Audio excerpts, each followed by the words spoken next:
6 novembre, le jour où tout a basculé.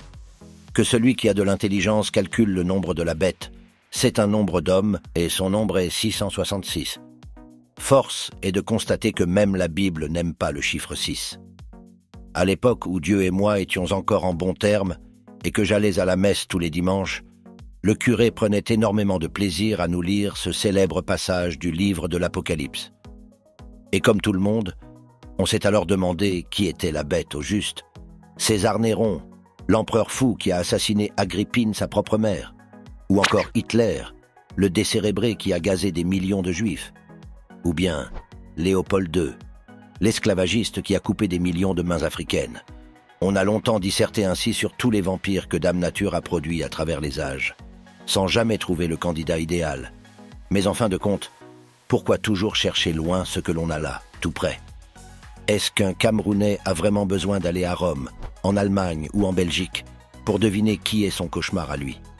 Même le dernier des aveugles peut voir que, depuis un fameux 6 novembre, la 11e plaie d'Égypte s'est abattue sur une terre bénie, riche de ses paysages, à l'instar de sa plus haute montagne, que le navigateur carthaginois Hannon baptisa le char des dieux au VIe siècle.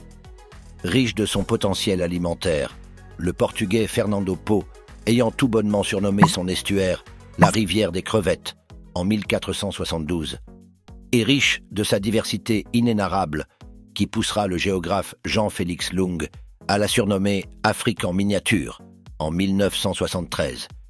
Et cette 11e plaie, ce fléau ultime, ce désastre politique porte un nom et un visage, Paul Barthélemy Biya Bivondo. Et il a 91 ans. Le désastre s'est fait cher. Pour transformer ce paradis sur terre en un Armageddon où des bébés meurent par manque de couveuse et où des blocs opératoires s'éclairent à la lampe torche en plein 2023, il fallait un individu pernicieux, un petit esprit mal intentionné, spécialisé en haute sorcellerie politique et en diablerie managériale. Quand on vous dit que dans les années 80, le Cameroun faisait des dons à la Chine, ce n'est pas du tout une blague. Lorsque Biya Bivondo récupère le pouvoir gracieusement laissé par Amadou Ahidjo ce sinistre matin du 6 novembre 1982, le produit intérieur brut, PIB par habitant, est de 731 $ selon le FMI, ce qui place le Cameroun au 15e rang des plus grosses économies africaines sur une cinquantaine de pays. Au même moment, la Chine ne figure même pas dans le top 20 asiatique, puisque son PIB par habitant est d'à peine 203 $. En effet, depuis la mort de Mao Zedong en décembre 1976, son successeur désigné, Hua Guofeng, s'est avéré être un dirigeant médiocre, incapable de faire décoller le pays. Une situation qui va faciliter l'arrivée au pouvoir d'un visionnaire, un vrai, un certain Deng Xiaoping, le père de l'émergence chinoise. En 2021, c'est le miracle absolu. La Banque mondiale évalue le PIB par habitant de la Chine à 12 500 $, pendant que le Cameroun traîne à 1 666 $. Oui, comme par hasard, quand je vous dis que la bête est au milieu des Camerounais, mais bon, ce n'est même pas le plus effrayant dans tout ça. Ce qui fait réellement froid dans le dos, c'est le constat en lui-même. Et le constat, c'est qu'en 40 ans, la Chine a multiplié son PIB par 40. Elle est même devenue la 2e économie mondiale derrière les États-Unis. Or, le Cameroun a dégringolé de 10 bons rangs et n'est plus que la 25e économie africaine sur la même période. Son PIB par habitant a à peine été multiplié par 2 en 4 décennies.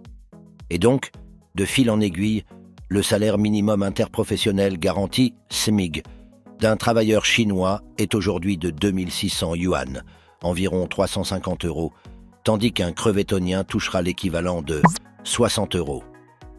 Sous les applaudissements du ministre du Travail et de la Sécurité sexuelle, Grégoire Owona. Ce n'est même plus de la sorcellerie ici, c'est du satanisme pur et simple. On comprend dès lors pourquoi, ce dimanche, pour les 41 ans du renouveau, ou renouvol, Joseph Lay, alias Pamela Anderson, ministre de la fonction publique et de la réforme administrative, a publiquement sollicité l'aide de tous les biyaïstes du globe terrestre pour lui trouver des images montrant les réalisations de leur mentor. En lisant cette requête insolite sur la page Facebook du concerné, il est évident que les Camerounais n'ont pas été surpris. Ils comprennent parfaitement la difficulté dans laquelle ils se trouvent, puisque c'est impossible d'avoir des images d'une chose qui n'existe pas.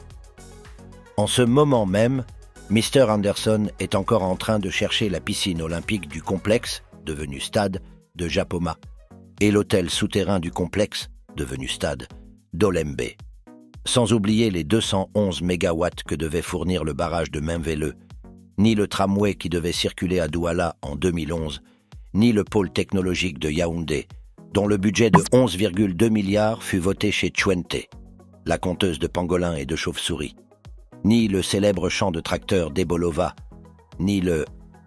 Entre nous, j'ai vraiment besoin de faire toute la liste? Est-ce que votre appareil aura assez d'espace de stockage? Au Canada, berceau de nos ancêtres.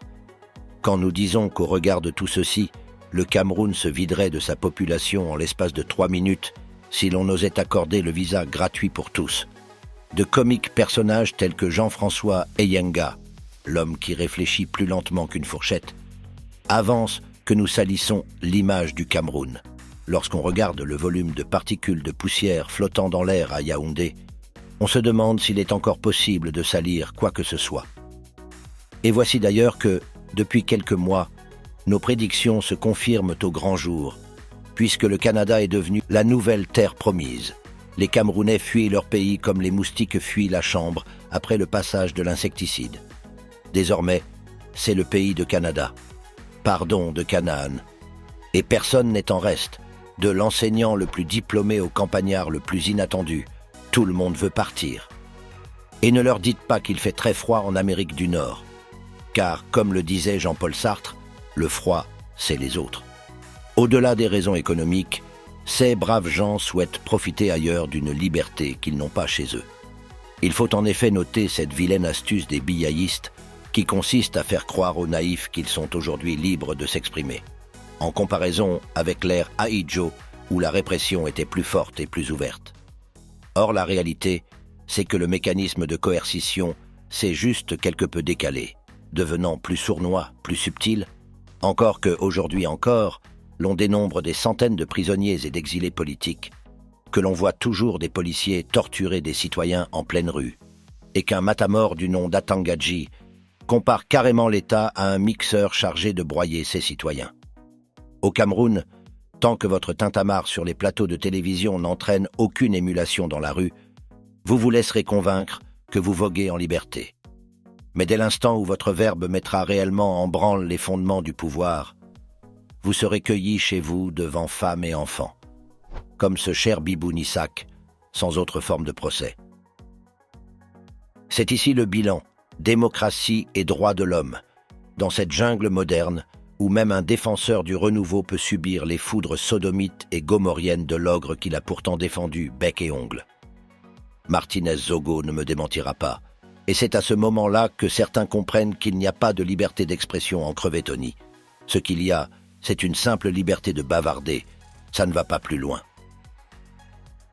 En bref, depuis qu'il s'est séparé de la Malaisie en 1965, le minuscule État de Singapour, à peine plus peuplé que la ville de Douala, possède le 3e PIB par habitant de la planète, de l'ordre de 72 000 $, juste derrière le Qatar et le Luxembourg. Or, depuis son père fondateur Lee Kuan Yew, qui resta Premier ministre durant 31 ans, c'est le même cercle qui règne à Singapour, et il n'y a pas vraiment de démocratie.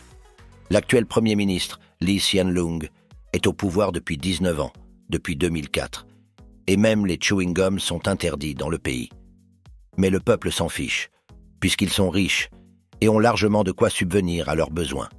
De plus, en tant que vitrine et porte d'entrée dans le pays, l'aéroport de Singapour-Changi est qualifié chaque année de meilleur aéroport du monde, en termes de modernité de l'infrastructure et de qualité d'accueil.